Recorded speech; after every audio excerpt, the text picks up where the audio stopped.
حضرت مریم رضی اللہ تعالی عنہا کو اللہ تبارک و تعالی نے بغیر باپ کے جناب عیسیٰ علیہ السلام عطا فرما دیے۔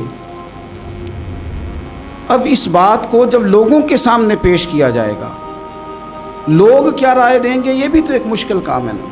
وہ خاتون، وہ پاک باز عورت جس نے اپنی زندگی کے سارے اوقات ہی اللہ کے گھر مسجد میں گزارے، جس کی ماں پاک ہے، باپ پاک ہے، خاندان پاک ہے، اس خاتون کو بغیر باپ کے جب گود میں بچہ لے کے لوگوں کے سامنے جانا ہے تو کن رویوں کا سامنا کرنا ہے، یہ آپ سمجھ سکتے ہیں۔ کسی شاعر نے کہا تھا کہ الجھے الجھے بکھرے بکھرے روز و شب دیکھے گا کون، لوگ تیرا جرم دیکھیں گے سبب دیکھے گا کون۔ لوگ تو ظاہری حالات کو دیکھتے ہیں اور فیصلہ کر دیتے ہیں، سبب کیا ہوا تھا، وجہ کیا بنی تھی، تصویر کا دوسرا رخ کیا، اس پر تو غور ہی کوئی نہیں کرتا۔ اور پھر مخلوق تو فنکار ہے اس درجہ کے پل بھر میں، سنگے در کعبہ سے بھی اصنام تراشے، تم کون ہو کیا چیز ہے داغ کبابی۔ لوگوں نے تو مریم پہ بھی الزام تراشے، بڑے بڑے باعزت باوقار لوگ، اور ذرا سا کہیں کوئی نقطہ لوگوں کو نظر آتا ہے تو لوگ اس نقطے کو بہت بڑا قصہ بنا لیتے ہیں، بہت زیادہ داستان سرائی کرتے ہیں، نیک لوگوں کو بڑی تکلیف پہنچاتے ہیں۔ لیکن اگر وہ شخص سچا ہے اور اپنے رب کی بارگاہ میں وہ صاف ہے تو پھر اسے زیادہ وضاحتیں دینے کی ضرورت بھی نہیں، اور ویسے بھی جب لوگ بہت زیادہ مخالفت کر رہے ہوں تو وضاحتیں دینا کام بھی نہیں آتا، اس وقت صفائی دے کے انسان مزید الجھتا چلا جاتا ہے۔ حضرت مریم کی گود میں جناب عیسیٰ علیہ السلام تشریف لے آئے تو جناب مریم کو حکم تھا کہ آپ نے بولنا ہی نہیں، آپ نے بات ہی نہیں کرنی، آپ خاموش رہیں۔ وہ خاموش ہیں، بچہ پنگوڑے میں ہے، قوم کے سامنے ہے تو قوم بڑے سخت نظروں سے دیکھتی ہے، بڑے سخت جملے کہتی ہے، اور انہوں نے کہا کہ مریم یہ بچہ کہاں سے آ گیا، آپ بھی نیک، آپ کا باپ بھی نیک۔ تو جناب مریم نے کیا کہا، قرآن مجید سورہ مریم کی آیت نمبر 29 دیکھیے، فَأَشَارَتْ إِلَيْهِ، تو جناب مریم نے نا پنگوڑے کی طرف اشارہ کیا، جناب عیسیٰ کی طرف اشارہ کیا، توجہ ادھر کی، فَأَشَارَتْ إِلَيْهِ، بچے کی طرف اشارہ کیا، گویا اس سے پوچھ لے تو قوم کیا کہتی ہے۔ انہوں نے کہا قَالُوا كَيْفَ نُكَلِّمُ مَنْ كَانَ فِي الْمَهْدِ صَبِيًّا، یہ کیسے بات کرے گا، یہ تو پنگوڑے میں بچہ ہے۔ پنگوڑے میں بچے بھی کبھی بولے ہیں، وہ بولتے ہیں بھائی پر جب رب چاہے، اور جب اللہ اپنے بندوں کو صاف کرنا چاہے، اور جب رب اپنے بندوں کی عزتوں کا محافظ بنے تو بچے پنگوڑوں میں بھی بولتے ہیں۔ جناب یوسف کے لیے بھی بولا تھا، جناب عیسیٰ بھی پنگوڑے میں بولے تھے، جناب جریج کے لیے بھی بولا تھا، بچے بولتے ہیں لیکن کب، جب رب چاہے۔ کیسے بولے گا، یہ تو پنگوڑے میں ہے۔ لیکن جب انہوں نے دیکھا نا بچے کی جانب، آپ نے منہ سے نہیں کہا، وہاں تو حکم تھا چپ رہنا ہے، وہ خاموش تھی، پنگوڑے کی طرف اشارہ کر کے کہا اس سے پوچھ لو جو پنگوڑے میں ہے۔ تو جناب عیسیٰ پنگوڑے سے بولے اور سیدھے ہاتھ کے اشارے کر کر کے بولے، کیا کہتے ہیں، فرمانے لگے قال انی عبد اللہ۔ عیسائیوں نے کل کلاں کو کہنا تھا نا وہ اللہ کے بیٹے ہیں، تو انہیں بات ہی یہاں سے شروع کی، کہنے لگے لوگوں سنو میں اللہ کا بندہ ہوں۔ بات شروع یہاں سے کی، جو کل بات ہونی تھی آج اس کا اظہار کیا، کہنے لگے انی عبد اللہ، میں اللہ کا بندہ ہوں، آتانی الکتاب، مجھے کتاب دی گئی ہے، وجعلنی نبیّا، اور رب نے مجھے نبی بنا کے بھیجا ہے۔ 10 منٹ پہلے جناب مریم کے بارے میں رائے لوگوں کی اور تھی، اور 10 منٹ کے بعد اور تھی، 5 منٹ پہلے باتیں اور تھیں اور 5 منٹ کے بعد باتیں اور تھیں۔ جب رب بندوبست کر دے، جب اللہ اہتمام کر دے،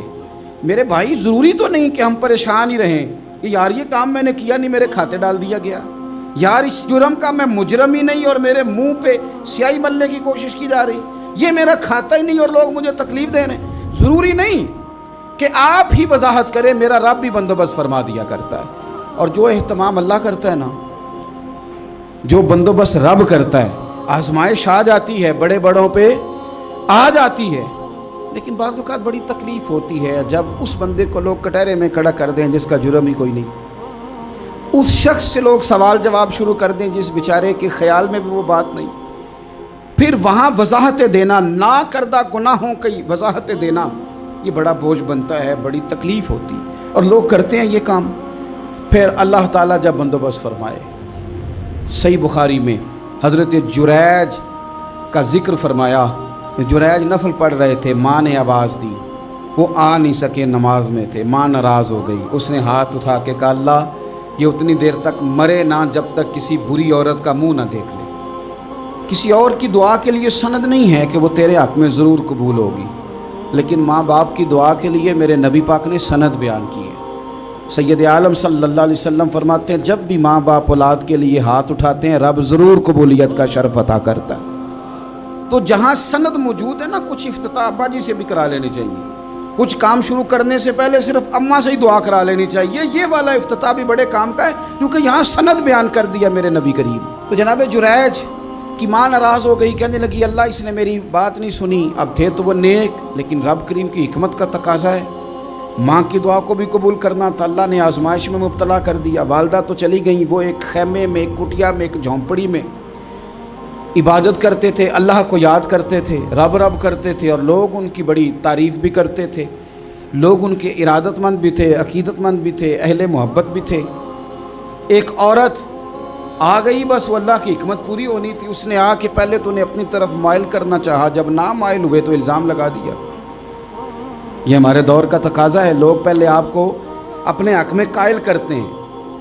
اپنی فرما برداری میں لانا چاہتے ہیں، اگر آپ نہیں آتے تو پھر وہ آپ کو مجرم قرار دے دیتے ہیں، یا میرے ساتھ چل ورنہ پھر میں تیرے خلاف پراپوگنڈا کروں گا۔ دو ہی باتیں، پہلے اس نے قائل کیا، جب جناب جنید قائل نہ ہوئے تو اس نے قریب ایک چرواہا تھا، اس چرواہے کے ساتھ جا کے منہ کالا کیا، مقررہ وقت پہ بچہ پیدا ہو گیا۔ لوگوں نے کہا کس کا ہے؟ کہنے لگی اس خانقاہ میں، اس حجرے میں عبادت کرنے والے کا ہے۔ اگر کسی دیندار پر ذرا سا بھی الزام لگ جائے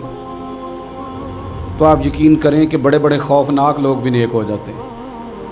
جن کا اپنا سارا ماضی کالا سیاہ ہو وہ بھی اجالوں کے راہبر بن جاتے ہیں، جن کی اپنی زبانیں ساری زندگی آلودہ رہی ہوں وہ بھی بڑے بڑے اعلیٰ سچ بولنے لگتے ہیں۔ اعلیٰ کچے میرے مکان کی دیوار کیا گری، لوگوں نے تو میرے صحن میں رستے ہی بنا لیے۔ بڑے لوگ آ جاتے ہیں پھر بڑا کچھ کرتے ہیں اور بڑے بڑے خوفناک جملے کستے ہیں، بس کو نقطہ جو ہاتھ آ گیا ایسا جیسے گرنے کا انتظار کر رہے تھے۔ اب جناب لوگ اٹھے، احتجاج شروع ہو گیا، شور پڑ گیا، یہ بابا بڑا نیک بنتا تھا، نفل پڑھتا تھا، عبادتیں کرتا تھا، دیکھو اس کا حال کیا ہے کہ اس نے ناجائز بچہ پیدا کیا۔ بغیر تحقیق کے میں کہہ چکا ہوں کہ الجھے الجھے بکھرے بکھرے روز و شب دیکھے گا کون، لوگ تیرا جرم دیکھیں گے سبب دیکھے گا کون، لوگ تیرا جرم دیکھیں گے سبب کوئی غور نہیں کرتا کہ وجہ کیا تھی۔ او بھائی کچھ تو مجبوریاں رہی ہوں گی، یوں ہی کوئی بے وفا نہیں ہوتا۔ الزام لگا دیا، شور ہوا، احتجاج ہوا، دنیا اکٹھی ہوئی، ان کا انہوں نے اجرا گرا دیا، مارا بھی، پیٹا بھی، ایک نیک آدمی کو بدنام بھی کیا، برا بھلا بھی کہا، گالیاں بھی دیں، جو کر سکتے تھے کیا۔ اب جب سزا دینے لگے نا تو جناب جریج کہنے لگے تھوڑی سی اجازت دیتے ہو، مار تو تم نے دینا ہی ہے۔ کہا جناب ٹھیک ہے دیتے ہیں۔ انہوں نے کہا صرف 2 نفل پڑھنے ہیں۔ اب وہ نفل پڑھ رہے تھے تو لوگ اس وقت بھی کہہ رہے تھے فراڈ ہی کر رہا ہے، دھوکہ ہی دے رہا ہے، چونکہ ذہن بن گیا نا، بدگمانی آ گئی۔ انہوں نے 2 نفل پڑھ کے ہاتھ اٹھائے، کہا اللہ جانا تو میں نے ہے، پر اس رسوائی کے ساتھ جنازے تک نہیں خراب ہو جاتے، قبریں تک نہیں لوگ بدنام کر دیتے، کہا اللہ جانا تو ہے، پھر اس رسوائی کے ساتھ تو میری مدد فرما، اب تو میرا کیس تیری ہی عدالت میں ہے، تو رحمت کا دروازہ کھول۔ ہاتھ اٹھائے، دعا مانگی، نفل پڑھے، پورے مجمع پہ نظر دوڑائی، کوئی نہیں تھا سپورٹ کرنے والا۔ کل تک جو کہتے تھے نا تیرے لیے جیئیں گے، تیرے لیے مریں گے، ساری عمر ہی آٹا گدہ ہے، لکھاں کیتے نہیں پیڑے، اب وقت آیا ہی تے محمد بخشا کوئی نہیں ہو بیٹھا نیڑے۔ ایک بندہ بھی نہیں تھا ووٹر سپورٹر ساتھ دینے والا، کوئی نہیں تھا۔ تو جناب جنید بچے کی طرف اشارہ کر کے کہنے لگے کوئی نہیں بول رہا، تو ہی بول کے بتا دے تیرا باپ کون ہے،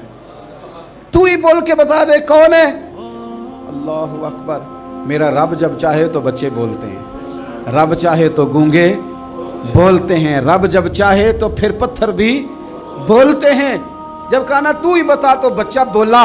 اور بول کے کہنے لگا میرا باپ جریج نہیں، میرا تو وہ ہے جو بکریاں چرانے والا ہے، وہ میرا باپ۔ جب رب کریم نے توفیق دی تو بچہ بول پڑا۔ جب رب بندوبست کرتا ہے کسی کی عزت کی حفاظت کا تو پھر کوئی اسے رسوا کر سکتا۔ یاد رکھنا جب رب محافظ ہو